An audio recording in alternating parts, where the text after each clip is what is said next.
Sumber daya alam di bumi ini sangat berlimpah. Salah satunya adalah sumber daya air. Perlu kita ketahui, ada sekitar 70% air yang terdapat di seluruh permukaan bumi ini. Namun, hanya 2,5% saja terdapat air tawar. Selebihnya merupakan air asin atau air laut. Berikut adalah transformasi bentuk massa. Secara singkat, pertama-tama saya telah menemukan tapak terpilih dengan melakukan analisis makro dan mikro terlebih dahulu, dan mendapatkan luasan tapak kurang lebih 9.000 meter persegi. Lalu proses pencarian bentuk massa ini dimulai dengan bentuk lengkung, karena saya mengambil dari representasi ombak air yang tidak beraturan dan sesuai dengan analisis orientasi view di tapak kamar muara ini. Kemudian terbentuklah dua massa, dan saya menempatkan massa pertama dan massa kedua secara bertolak belakang sehingga mendapatkan view, yaitu pemandangan air laut yang bisa dirasakan oleh calon penghuni tempat singgah yang hendak menginap untuk berpergian ke tempat wisata dekat Kamal Muara, yaitu terdapat pulau-pulau wisata seperti Pulau Kelor, Pulau Kayangan, dan juga Pulau Bidadari yang berjarak sekitar 1-2 jam untuk pergi dari Kamal Muara ini, dan ada tambahan fasilitas dermaga di dalamnya. Sedangkan masa kedua sebagai fungsi untuk menyimpan air bersih ini yang sudah diproses dari destilasi air laut pada masa pertama dan bisa digunakan oleh masyarakat sekitar tentunya dengan mengambil pada kios air bersih yang tersedia di bagian public space underground maupun dipakai untuk kebutuhan bangunan tempat singgah ini. Berikut merupakan penjelasan dari tempat destilasi air laut. Terdapat perspektif dan juga isonometri dari destilasi air laut pada masa pertama. Kemudian terdapat juga keterangan pasokan air laut sebagai berikut.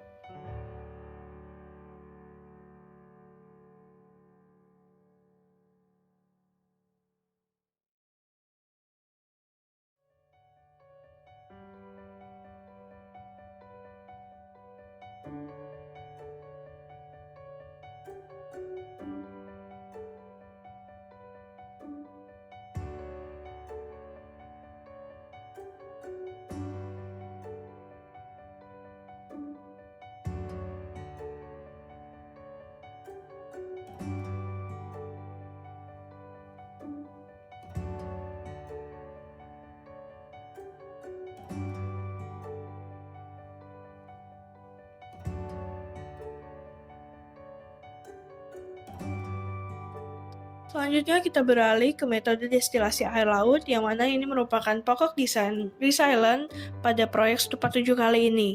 Di sini kita bisa melihat terdapat 3 tahapan, yaitu dari tahapan pertama dengan melakukan pemompaan air laut sebagai sumber daya alamnya pada pipa-pipa pemompa di kolom struktur pada bangunan masa pertama. Kemudian disalurkanlah melewati pipa yang kemudian berujung di tahapan kedua, yaitu tempat destilasi air lautnya. Dengan penampang yang miring dan dengan material kaca, ini membantu untuk menstimulasi cahaya matahari masuk dan juga untuk proses pengemunan, karena di sini proses pengemunan air seperti memasak air panas yaitu membutuhkan generator panas dan listrik, dan juga di sini ada dua sumber, dari sumber manual listrik dan juga sumber daya alam yaitu surya matahari. Lalu titik-titik embun ini kemudian akan jatuh melewati penampang yang turun atau miring. Setelah itu ditampunglah di tempat penampungan air bersih sementara, kemudian disalurkan melalui pipa di dalam tanah untuk berujung ke tahapan terakhir, yaitu tempat penampungan air bersih yang dapat dipakai atau dikonsumsi oleh masyarakat Kamal Muara dan juga untuk keperluan bangunan tempat singgah ini. Dan perlu diketahui, cara kerja destilasi air laut ini maksimalnya dari jam 8 pagi sampai jam 16.00 waktu Indonesia bagian Barat, dan untuk stimulasi yang bagus atau tahapan yang baik itu di daerah jam 10 sampai jam 2 siang melewati analisis dari proses destilasi air laut. Terakhir, ini merupakan skema penyaluran air laut dalam kolom struktur yang dipompa melewati pipa.